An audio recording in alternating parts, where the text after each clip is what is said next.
नमस्कार दोस्तों, Balaji daily news programme में मैं रागिनी आपका स्वागत करती हूं। दोस्तों, अगर आप हमारे चैनल पर नए हैं तो please like, share and subscribe करते रहिए। साथ ही बेल आइकन भी प्रेस कीजिए ताकि कोई भी नई वीडियो आने पर आप तक सबसे पहले पहुंचे। हमारे आज के इम्पोर्टेंट क्वेश्चन हैं। क्वेश्चन नंबर 1, दिल्ली के मुख्यमंत्री अरविंद केजरीवाल ने हाल ही में किस नए प्लेटफॉर्म को लॉन्च किया है?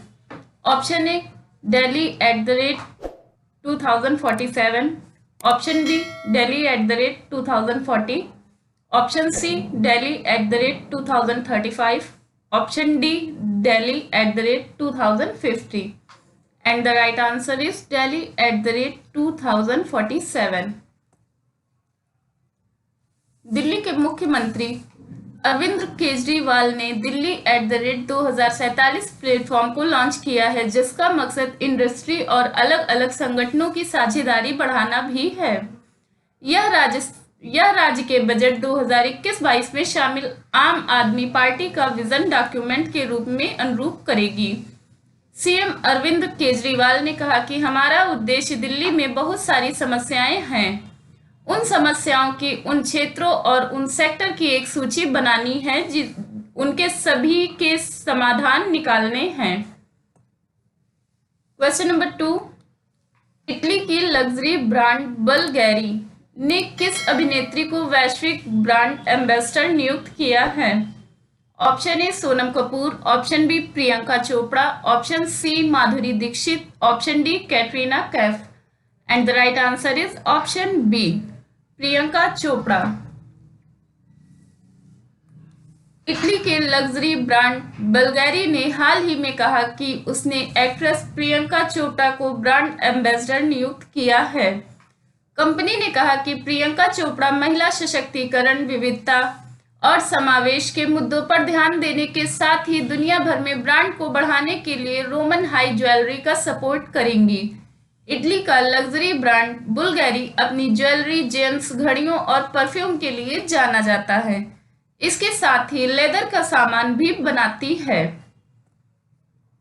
क्वेश्चन नंबर 3, 100% कोविड-19 टीकाकरण वाला देश पहला शहर निम्न में कौन सा बन गया है?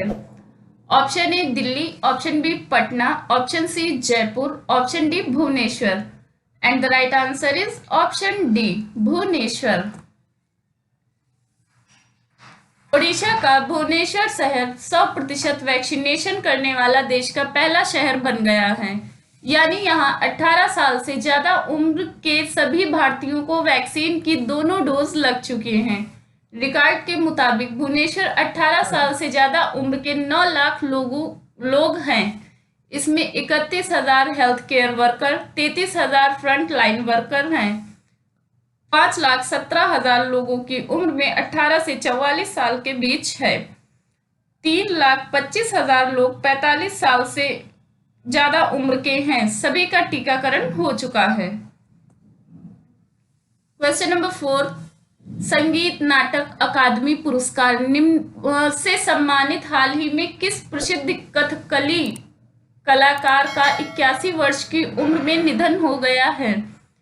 Option A, Sonal Mansingh, option B, Radha Reddy, option C, Nelliyode Vasudevan Namboodiri, option D, Tara Nigudadi and the right answer is Nelliyode Vasudevan Namboodiri. मशहूर कथकली कलाकार नेल्लियोड वासुदेवन नंबूदिरी का 2 अगस्त 2021 को उनके घर पर निधन हो गया। वह 81 वर्ष के थे। शास्त्रीय नृत्य नाटक में नकारात्मक सुवत्रा गढ़ी, लाल दाढ़ी पन्नों के लिए जानने पहचानने वाले नेल्लियोड वासुदेवन नंबूदिरी ने वट्टमुड़ी और पेनकाली की भूमिका निभाई है। उसके लिए इन्हें काफी सराहना भी हासिल की। नेल्लियोड को केंद्रीय संगीत नाटक अकादमी पुरस्कार, केरल साहित्य नाटक अकादमी पुरस्कार, केरल राज्य कथकली पुरस्कार सहित कई पुरस्कारों से सम्मानित किया गया था। क्वेश्चन नंबर 5, निम्न में से किस कोर्ट ने तमिलनाडु सरकार द्वारा रमी एवं पोकर जैसे ऑनलाइन गेम्स पर प्रतिबंध लगाने वाले कानून को रद्द कर दिया है? ऑप्शन ए मद्रास उच्च न्यायालय, ऑप्शन बी कोलकाता मुख्य उच्च न्यायालय, ऑप्शन सी पटना उच्च न्यायालय, ऑप्शन डी दिल्ली उच्च न्यायालय। And the right answer is option A Madras उच्च न्यायालय। मद्रास उच्च न्यायालय ने तमिलनाडु सरकार द्वारा रमी और पोकर जैसे ऑनलाइन गेम्स पर प्रतिबंध लगाने वाले कानून को रद्द कर दिया है। पीठ ने टीएनएम गेम और पुलिस कानून संशोधन अधिनियम 2021 के भाग 2 को असंवैधानिक घोषित किया। इसके तहत साइबर जगत में सट्टेबाजी या दांव लगाने पर प्रतिबंध लगा दिया था। पीठ ने कहा कि जिस संशोधन को रद्द किया गया है उसे कुछ ऐसा माना जाना चाहिए जो कि तर्कहीन रूप से किया गया हो। पीठ ने कहा कि इसलिए यह अदालत संविधान के उल्लंघन के रूप में संशोधन को पूरी तरह से रद्द कर देती है।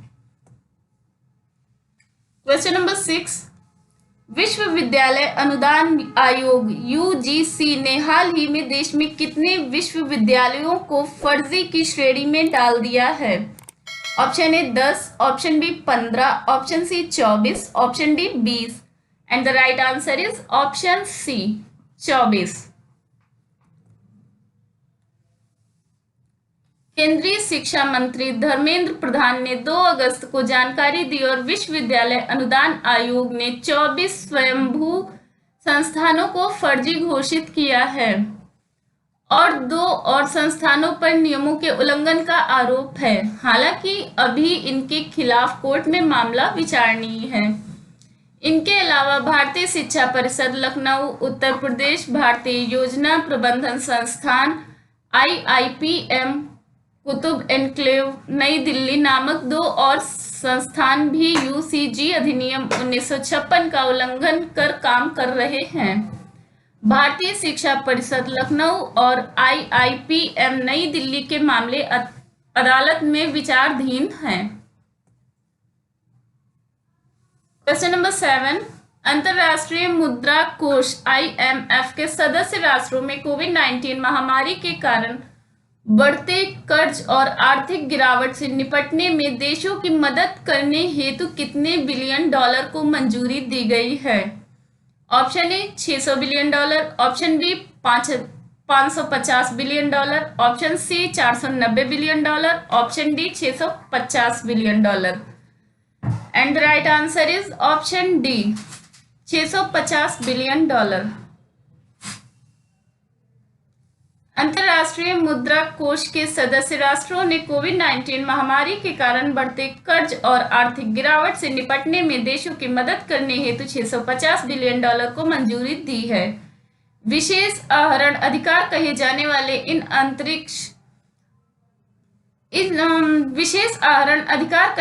वाले इन आरक्षित परिसंपत्तियों को 2009 के वैश्विक वित्तीय संकट के बाद पहली बार बनाया गया है, जब 250 बिलियन डॉलर जारी किए गए थे। यह वैश्विक आर्थिक स्थिति को बढ़ावा देने में मदद करेगा। क्वेश्चन नंबर 8, हाल ही में किस देश में विश्व प्रसिद्ध एंटी शिप मिसाइल हार्पून का joint common test set JCTS भारत को देने का फैसला किया गया है? ऑप्शन ए चीन, option B America, option C Pakistan, option D रूस। And the right answer is option B America. America ने विश्व प्रसिद्ध एंटी शिप मिसाइल हार्पून का joint common set test Bharat को देने का फैसला किया है। अमेरिका ने 82 मिलियन डॉलर करीब 6 अरब 9 करोड़ 20,87,500 रुपए की anti ship harpoon missile deal को मंजूरी दे दी है। इस मिसाइल के साथ भारत को इससे जुड़े कई दूसरे उपकरण भी दिए जाएंगे। क्वेश्चन नंबर 9, कोरोना वायरस महामारी के चलते अंतर्राष्ट्रीय उड़ानों को कब तक के लिए निलंबित कर दिया गया है? ऑप्शन ए 10 सितंबर, ऑप्शन बी 15 नवंबर, ऑप्शन सी 31 अगस्त, ऑप्शन डी 25 अक्टूबर। And the right answer is option C 31 अगस्त। कोरोना वायरस महामारी के चलते नागरिक उड्डयन महानिदेशालय DGCA ने भारत में शेड्यूल अंतर्राष्ट्रीय वाणिज्यिक उड़ानों की आवाजाही पर प्रतिबंध 31 अगस्त 2021 तक बढ़ा दिया है।